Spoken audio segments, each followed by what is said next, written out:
నడిపించాలంటే ఒక్క చేత అవని పని. దానికి ప్రత్యక్షంగానో పరోక్షంగానో అందరి సహకారంతో ఒక పని అన్నది సాధించడం జరుగుతుంది. అది నా స్వీయ అనుభవం. 2008 ఆగస్టు నెలలో కృష్ణాష్టమి రోజునే పత్రికని ప్రారంభించడం జరిగింది. రేపు అన్నట్టు ఆ రోజైతే మొత్తం కనీసం ఒక 25 మంది పిల్లలు కృష్ణుడి వేషం వేసుకుని భగవద్గీత చదివిన వాళ్ళు, బంగురుకుంటూ ఆ కొండేదో పట్టుకున్న వాళ్ళు, ఇలాగ పిల్లలతోనే చేయించాము. ఈసారి ఏంటంటే ముఖ్యంగా రేపు జన్మాష్టమి వాళ్ళ ఆదివారం మనకు కలిసి వచ్చింది. అయితే బాలవాటికి పిల్లల తాలూకా పాత్ర లేకుండా ఇది మొట్టమొదటి సభ. అందుకే దీన్ని ఏంటంటే నేనేంటంటే పెద్దలనే నేను నా వంతుగా మనవి చేసుకుందామని పెద్దలందరికీ కూడా, నాకు సహకరిస్తున్న వాళ్ళందరికీ కూడా, సహకరించకపోయినా సరే ప్రతి ఒక్కరికి ఏంటంటే ఒక సాహిత్యం, మన తెలుగు భాష నిలబడాలి అంటే మనం నిలబెట్టాలి అని మనం అనుకుంటున్నాం. మనకంటే ఇంకా బాగా చేయాలి. ఒక టీచర్ ఏమనుకుంటారు, తను ఎంత ప్రజ్ఞ ఉన్నా సరే తన విద్యార్థి తనకంటే ఇంకా చాలా గొప్పవాడు అవ్వాలి. అలాగ గొప్పవాళ్ళు అయిన వాళ్ళు ఎవరైనా దానిలో కనిపించి ఒక నమస్కారం పెడితే చాలు, జీవితం ధన్యమైపోయినట్టుగా అనిపిస్తుంది. అదేవిధంగా ప్రస్తుతం ఉన్నటువంటి విద్యులైనటువంటి పెద్దలు, రచయితలు, సంగీతకారులు, వీళ్ళందరూ కూడా మన భాష, మన సంస్కృతి, మన రచన, కేవలం వేదిక అంతా పిల్లలే ఉన్నారు. నాతో సహా అందరూ అక్కడే కూర్చున్నారు, చీఫ్ గెస్ట్తో సహా. అది ఉదయం 10 నుంచి 1 గంట వరకు పిల్లలకి జరిగింది. చీఫ్ గెస్ట్లు వాళ్ళే, ఆహ్వానం పలికేది వాళ్ళే.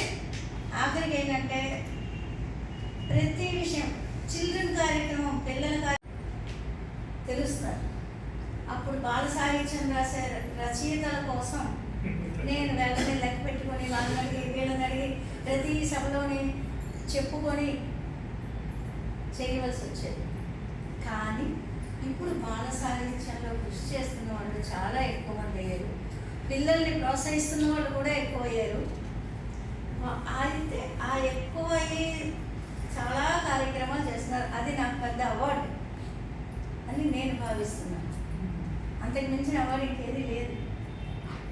మొన్న కాదంగిరి సాయి గారు చేసిన సభలో చిన్న పిల్లలు సంక్షిప్త భారతం అన్న పేరుతో నాటిక అన్నాడు.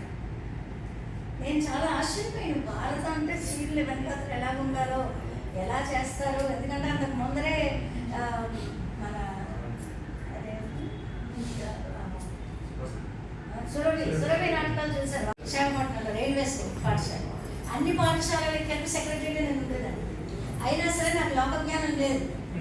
ఎందుకంటే మనం సభ చేయడం, పని చేయడం, లేకపోతే ఇంకోటి తప్పితే లోతుపాతులు తెలియదు, కష్ట నష్టాలు తెలియదు. నాకు కష్టం వచ్చిందా నష్టం వచ్చిందా ఆలోచించలే. అలాంటి వాళ్ళు ఎలా చేస్తారు అంటే సాయి గారు కలిసి ఆయన మొత్తం అంతా ఆయనే చేశారు. 16 సంవత్సరాల క్రితం నాకు పునాది వేసారు. పునాది వేసినప్పుడు పునాది నేను మీద కొంతవరకు నేను పట్టుకున్నా. ఆ తర్వాత నుంచి రేడియో చాలా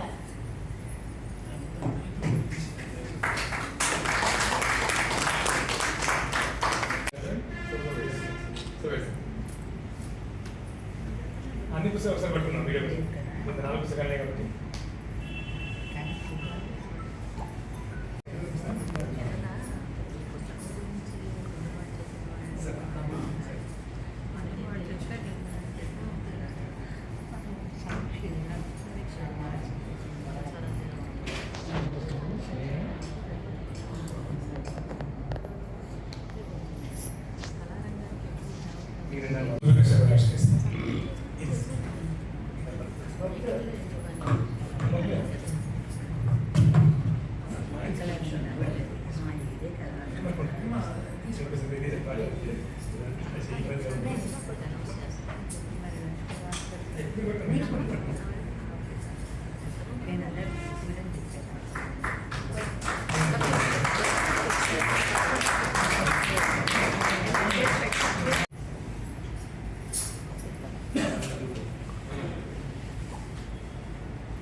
అందుకే విశాఖ సముద్రానికి ఈ నేలకు నమస్కారం. నాకు విశాఖ పౌర గ్రంథాలయం అనగానే గుర్తొచ్చేది పెద్దలు వరాల శెట్టి గారు. నాకు ఆయన వయస్సులో చాలా తేడా ఉన్నప్పటికీ కూడా పుస్తక మేళాల ద్వారా, ఇతర కార్యక్రమాల ద్వారా ఆ పెద్ద ఆయనతో నాకు సన్నిహిత సంబంధం ఉండేది. ఈ పౌర గ్రంథాలయాన్ని గుర్తు చేసుకున్నప్పుడు పెద్ద ఆయన వరాల శెట్టి గారు జ్ఞాపకం వస్తున్నారు. ఈనాటి సభాధ్యక్షులు, బాలబాట సంపాదకులు పెద్దలు అమ్మ రమణమ్మ గారు, ఈనాటి కులమాన పుస్తక స్వీకర్త ఇంతకుముందే చెప్పారు. ఒక పత్రిక 16 సంవత్సరాలు నడిచి 17వ సంవత్సరంలోకి అగిపెడుతుందంటే నారాయణ రెడ్డి గారి భాషలో చెప్పాలంటే ఆ చెయ్యి బంగారు చెయ్యి. ఆయన బంగారు సాయి గారు, బంగారు చెయ్యాలి పెద్దలు సాయి గారికి. అదేవిధంగా ఆకాశవాణి అధికారి పెద్దలు సూర్యప్రకాష్ రావు గారు, నన్ను ప్రేమించే ప్రొఫెసర్ గారు ఆచార్య సీతారత్నం గారు, మరో మిత్రులు నాగేశ్వరరావు గారు, నన్ను ప్రేమించి నాకు పుస్తకాన్ని అంగీకరించిన మరో అమ్మ రమణమ్మ గారి ద్వారా వచ్చిన అమ్మ కళ్యాపల్లి స్వర్ణలత గారు, తను కూడా నాకు పుస్తకాన్ని అంగీకరించి ఆశీర్వదించారు. స్వర్ణలత గారికి నమస్కారం. నేను పత్రికల్లో సంజీవ పేర్లలో పెద్దల విభాషణ గారు ఒకరు. ఆయన ఈ వేదిక ముందు కూర్చోవడం సంతోషంగా ఉంది. ఆ తర్వాత నా మిత్రుడు భారతి గారు, ప్రవీణ్, మమత, తర్వాత మరో మిత్రుడు మనోహర్ రెడ్డి, వీళ్ళందరికీ రావడం జరిగింది. వేదిక పక్షాన నమస్కారం. ఇటీవల నా సాహిత్యం మీద పిహెచ్డి చేస్తున్న మరో సోదరి బాలగాయత్రి, ఇంకా ఈ వేదిక మీద పెద్దలకి నమస్కారం. ఫైజ్ అహ్మద్ ఫైజ్ అంటాడు ఒక మాట, जिन्हें मैं ढूंढता हूँ जमीनों में आसमानों में वो निकले मेरे जुल्मत खाने दिल के मखीनो నేను ఎవరి కోసమైతే ఎదురు చూస్తుండగా వాళ్ళు మన సమీపంలోనే మన జుల్మత్ ఖానే దిల్కే మకీనోమే ఈ ఏదైతే హృదయ పంచంలో దాంట్లో ఉంటారు. అట్లా అనుకోకుండా నాకు విశాఖ పుస్తక ప్రపంచం లేదా విశాఖ పుస్తక మేళా పరిచయం చేసిన అమ్మ రమణమ్మ గారు. అప్పటి నుంచి ఇప్పటిదాకా ఆవిడ ఈ దేశం పుట్టినప్పుడు పుట్టారు. ఈ దేశంలో 3 రంగుల జెండా ఎగిరినప్పుడు ఆ అమ్మ గాలి పీల్చారు. అటువంటి రమణమ్మ ఇవ్వడానికి ఒక మాట చెప్తాను. నేను 72 సంవత్సరాలు రమణమ్మ గారు, నాకు 51 సంవత్సరాలు. అంటే ఆమె సాహిత్యం రాయడం మొదలుపెట్టే 55 సంవత్సరాలు అయింది. ఆమె పెన్నుకున్న అనుభవం నా వయసుకు లేదు. అటువంటి రమణమ్మ నన్ను ఆశీర్వదించి నాకు చుక్కలోకం పుస్తకాన్ని అంకితం ఇచ్చింది. నాకు జాషువా గారి మాట గుర్తొస్తుంది, కవిని కన్న తల్లి గర్భంబు ధన్యంబు కృతిని జంతువాలు మృతులు కాడు అని. వాళ్ళ అమ్మగారు నాకు బాగా తెలుసు. అమ్మగారు వాళ్ళ అమ్మగారి చేతి కాఫీ తాగిన వాడిని నేను. వాళ్ళ అమ్మగారి చేతిలో ఉన్నటువంటి చేతితో ఇచ్చిన ఒక్క పొడి ఇప్పటికీ నాకు జ్ఞాపకం ఉంటుంది. ఆ పొడుగు తిన్నవాడిని నేను ఒకరిని. ఆమె నేను చూసినప్పుడు 96 సంవత్సరాలు అనుకుంటాను. నేను అనుకునేవాడిని 96 సంవత్సరాలు అమ్మ అట్లా ఉన్నారు, 69 సంవత్సరాలు నేను అట్లా ఉంటానని. అటువంటి ఎట్లాగూ కవిని కన్నతల్లి గర్భంబు ధన్యంబు అమ్మ ధన్యజీ ఇటీవల దూరమయ్యారు. తర్వాత నన్ను తన పుస్తకం ద్వారా చిరంజీవి చేసేందుకు ఏదే పక్షాన పెద్దలు రమణమ్మ గారికి, ఆ తర్వాత స్వర్ణలతమ్మ గారికి శిరస్సు వచ్చి పాదాలకు నమస్కరిస్తున్నాను. సరే, నేను ఒక 2 మాటలు మాట్లాడిస్తాను. శ్రీనగర్ జిల్లా సిరిసిల్ల, ఇక్కడ ఉత్తరాంధ్ర మిత్రులందరికీ తెలుసు. ఎందుకంటే ఉత్తరాంధ్ర ప్రాంతానికి నేను పుట్టిన ప్రాంతానికి ఉన్న అనుబంధం ఎలాంటిదంటే ఆ బంధాన్ని బహుశా 100 సంవత్సరాల చేతకాలు రాస్తూనే ఉంటారు. నేను 72లో పుడితే 70 ప్రాంతంలో శ్రీకాకుళంలో ఎగిసిన నిప్పురవ్వ ఇక్కడ నుంచి మా సిరిసిల్లాకు వచ్చి పడితే సిరిసిల్లాలో నక్సల్బరీ ఉద్యమం ప్రారంభమైంది. జగిత్యాల జైత్యాత్ర సిరిసిల్ల ఉద్యమాలకు ప్రేరణ ఈ ఉత్తరాంధ్ర ప్రాంతం. నేను ఆ ఊళ్ళో పుట్టి పెరిగాను. ఆ నేపథ్యంగా ఎదిగినామని. అందుకే ఉత్తరాంధ్రకు వస్తే నాకు హైదరాబాద్లో ఉన్నట్టు అనిపిస్తుంది, లేదా నా సిరిసిల్లాలో ఉన్నట్టు అనిపిస్తుంది. కారణం ఏంటంటే సరే ఇతరత్ర కొన్ని వేగంగా మాట్లాడుతాయి కాబట్టి. అట్లా నన్ను మరొకసారి స్వాగతించిన బాలబాల పత్రికకు సాధారణంగా నమస్కారం చెప్తున్నాను. నిజానికి ఇది పిల్లల పత్రిక పండుగ. నారాయణ రెడ్డి గారికి నేను రమణమ్మ గారికి పరిచయం చేయగానే ఆశ్చర్యపోయాను. ఏంది మోహన్ 16 సంవత్సరాలు అప్పుడు ఉన్నప్పుడు 13 సంవత్సరాలుగా సొంత డబ్బులతో ఒకటి యాడ్స్ చూశారు. ఒక యాడ్ ఉంది పైన, అది కూడా చిన్న యాడ్ ఉంది. ఏంటి ఇట్లా ఇలాంటి వాళ్ళు కూడా ఉన్నారా? రమణాచార్య గారు మీకు తెలుసు, టీటీడీ పాలక మండలి ఈవోగా పనిచేశారు. తన దగ్గర రమణమ్మ గారు తీసుకెళ్ళాం. ఆయన చూశారు, ఇంకెలాంటి పిచ్చి వాళ్ళు ఇంకా ఉంటారా, డబ్బులతో పత్రిక వేసుకునేవాళ్ళు. అట్లా ఒక్కరని కాదు, బాలపాట పత్రికను చూసిన వాళ్ళందరూ కూడా.